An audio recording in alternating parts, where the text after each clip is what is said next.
අඩෝ උඹ යාර පැම්පස් වීඩියෝ එක මාරු විදිහට වෛරල් වෙලා නේ. ඔයාලට සතුටු වෙද බං ඉතින්? ඒක දැකපෙලා වෙනදා මට ආයෙර වෙන්න ඕක. A few moments later. හිතපන් උඹ දැන් චාටර් වුණා වගේ නෙවෙයි කොහොමද දවසක ප්‍රසිද්ධ වුණොත්. ඔව් රටේම ප්‍රසිද්ධ රෙවිච් එකක් කියලා. ආපෝ මොදත් ඇවිල්ලා. හලෝ බොසා ඉතින් මොකෝ වෙන්නේ? බං රටේම ජනප්‍රිය කරපින්න සතුටට වකුගඩුත් එක්ක කැම්බරිලා තින්නේ. ආයෙ උඹ දන්නවනේ ඉතින් මම වැඩක් කරොත් කොහොමද කියලා අතිසාර්ථකයි. ඔව් සාර්ථක ලෙස ජීවිත වලට නම් අරනමු.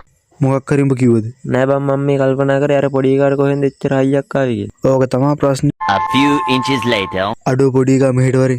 මම මේ කියන කතාව හොඳට අහගනි. කියන්නයි අහගෙන ඉන්නේ. මම මේ කියන වැඩේ උඹ හරියට කරේ නැත්තම් මම උඹේ පුක කනවා. පුක දැන් පැනලා පුක දෙන්න තිස්සලා කියන එක අහන් ඉඳහන්කෝ. අනේ සමාවෙන්න අයියේ. එපා කියද්දී ආයෙ පැන්න නේද පගේ. උඹට මෙච්චරයි කරන්න තියෙන්නේ. මා යාළුවා එද්දි අයියෝ උඹේ සීන් එක මුළු ගමම දන්නවා කියන හයියෙන් දුවපන්. අයියා කෙසේ වෙතත් වැඩේ ගැස්සුනොත් අරුමගේ පුක පළයිත් දන්නේ. වැඩි කල්පනා කරන්න දෙයක් නෑ මම වැඩේ ගානට ප්ලෑන් කරලා තියෙන්නේ. අඩෝ උඹ තරහ වෙන්නේ නැත්තම් පොඩි දෙයක් මම උඹට කියන්නද? අර පොඩි කාට අර විදිහේ විහිළුවක් කරන්න කිව්වේ මම බං. නංගි පොඩ්ඩක් ඉන්න. යකෝ මගේ පෙනහැල්ල වගේ හිතාගෙන ඉඳ පුබු මට එහෙම දෙයක් කරා එන. පෙනහැල්ල වගේ නෝටියා. මේ උද්දීපුතෝ වටනන් එන්නවා.